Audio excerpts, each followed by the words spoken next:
read today's story. We'll do Saturday's story time.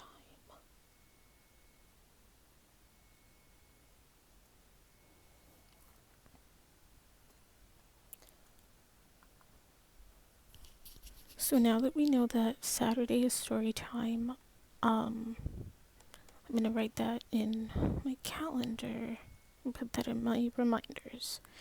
Today's is a little thing I wrote. It doesn't really have to do with anything, but this is one of the ones where you guys can pick the title. Okay, thank you. My aunt made biscuits. Yummy. Alright. Was it already 3 in the morning?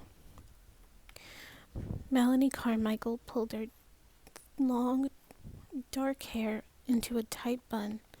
At the nape of her neck, these dreams were getting old. Appearing naked in front of people she knew. Being ditched by family, experiencing terrible breast pains.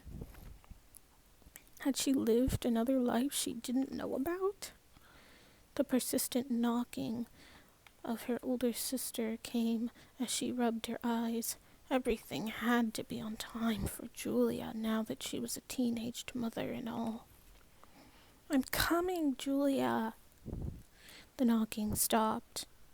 Maybe it had been Chloe or Julia's boyfriend, Nathan. He was a freeloader. Chloe was Melanie's adorable little sister. 7 years old tomorrow. Wrong, came the sing-song voice of Chloe. It's me. She opened the door and strode in, making herself at home on the floor against the wall with the pink husband pillow. She watched Melanie get dressed and ready and hummed to herself. Watching Julia be a mom was getting old. At least Valerie could talk now, but she was only 4. Chloe, why are you here? Melanie groaned, pulling on a pair of high-heeled boots. She was already tall, at 5 feet and 10 inches. Chloe crossed her arms in mock defiance. Because I can and want to be Melanie. She admired Melanie very much, and right now, with her face set so stiffly and unwilling to hear reason, she did tickle some memories for Melanie, who had always been stubborn.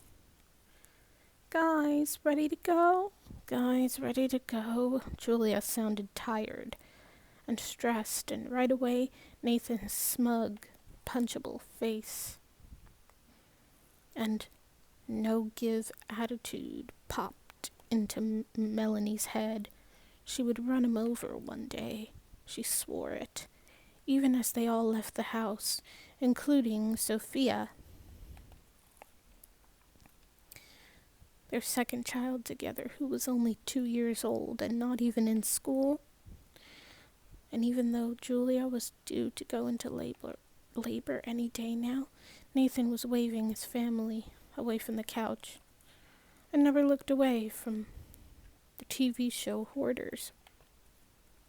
Melanie stopped and then turned around, finally marching into the living room. Hey! He jumped, as if she'd snuck up on him.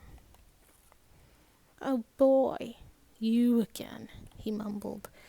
She was tall and thin but fast, so it only took a few seconds to snatch the remote and strut out and shut it off.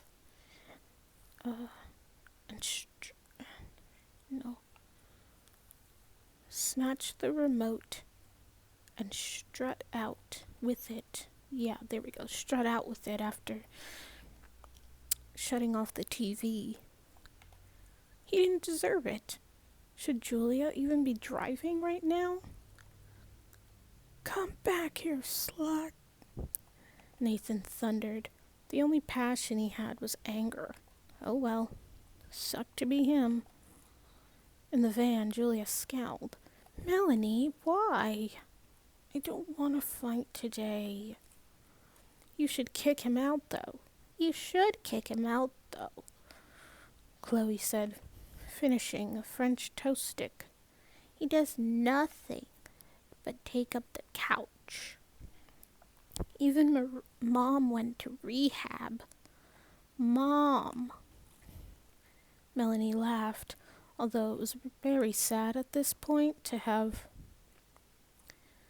compare a boyfriend to a drug-addicted mother. Yikes. But then, this was the Carmichael day. Just another day.